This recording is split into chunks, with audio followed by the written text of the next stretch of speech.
Vinícius Lima as emissoras privadas são adversárias, né?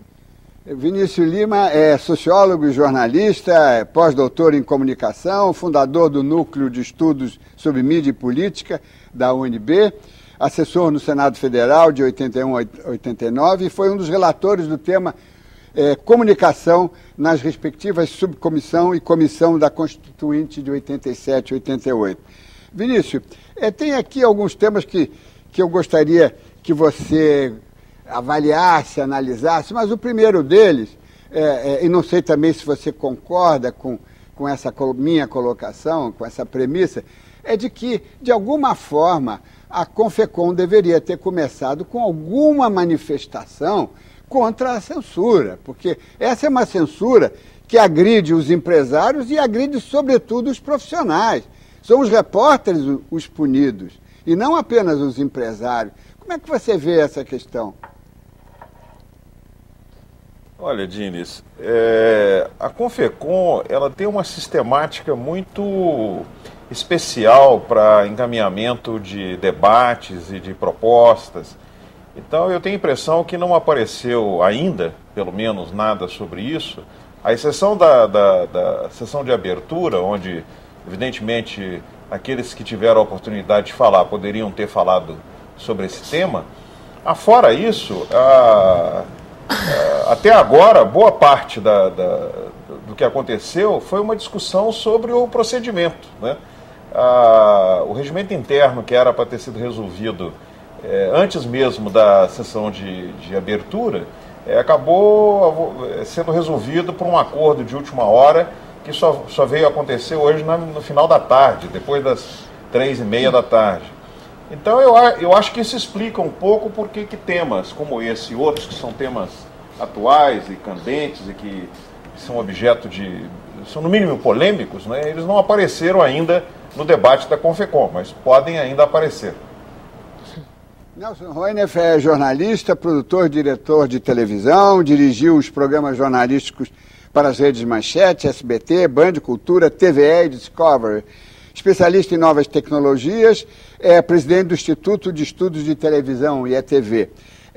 Nelson, como é que você vê? Você acha que a Confecom pode começar a preparar o terreno para as novas tecnologias, as convergências de conteúdo que agora... Em suma, tem todo aí um emaranhado, um processo de revoluções sucessivas. Isso está sendo cogitado ou apenas o governo está cuidando disso?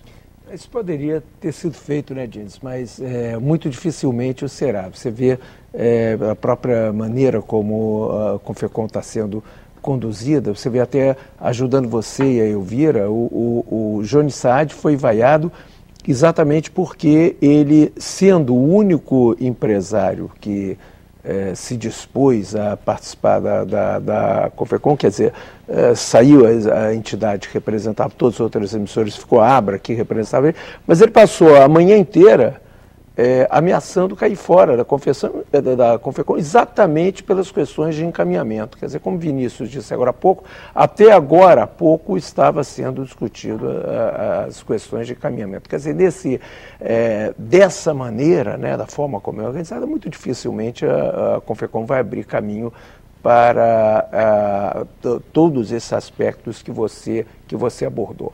O PL 29, por exemplo, sim, que foi aprovado essa semana na Comissão de Ciência e Tecnologia da Câmara, essa abre um caminho muito importante para uma mudança de peso, né, em toda a área da TV por assinatura. Quer dizer, para não cansar o espectador com jargões, detalhes, palavras, tecnicismos que não lhe interessam, algumas coisas muito importantes vão acontecer. A primeira, a entrada das teles, a entrada oficial das teles na distribuição de conteúdo. Isso é muito importante. A segunda, um espaço para a difusão de conteúdo brasileiro, de conteúdo nacional, o que é tão importante quanto, né? Esse espaço, por exemplo, é importantíssimo porque retoma a questão da TV por assinatura a sua origem. A TV por assinatura, que vem sendo tratado como um serviço,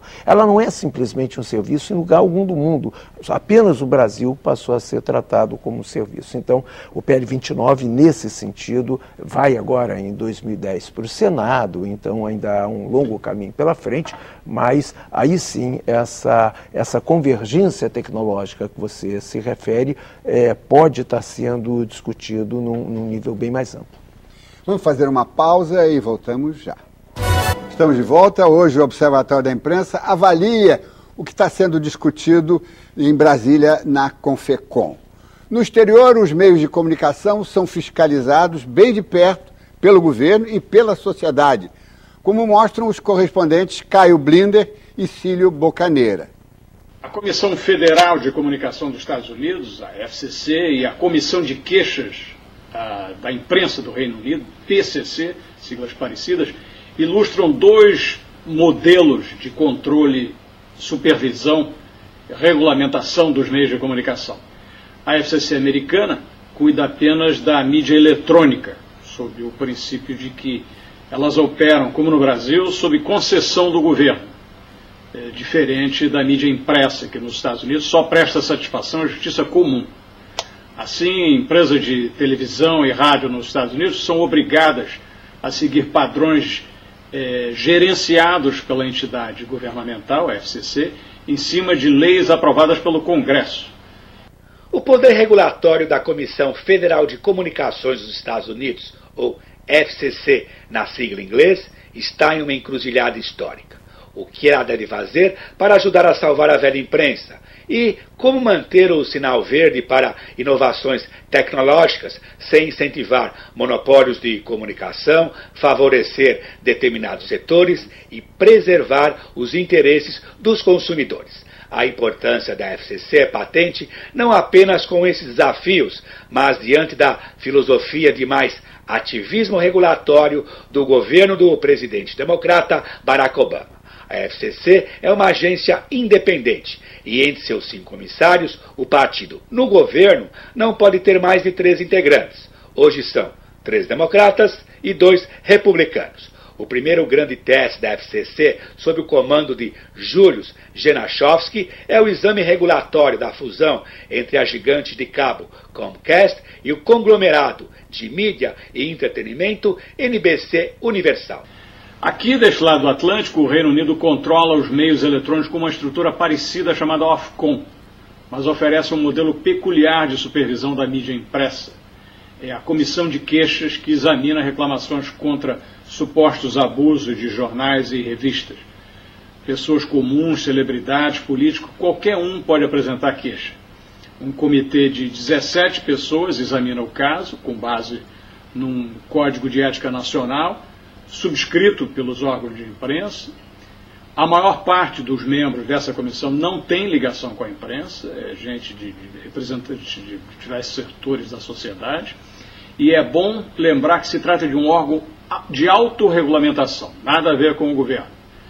Se o caso é decidido contra a imprensa, contra o jornal ou uma revista, eles se comprometem a publicar o que o relatório crítico da comissão concluiu. Ninguém é preso ou multado, mas como o Código de Ética faz parte até do contrato de trabalho dos profissionais, e a PCC ganhou o respeito dos jornalistas e do público, uma violação séria pode comprometer a carreira do profissional, para nem falar então da sua reputação.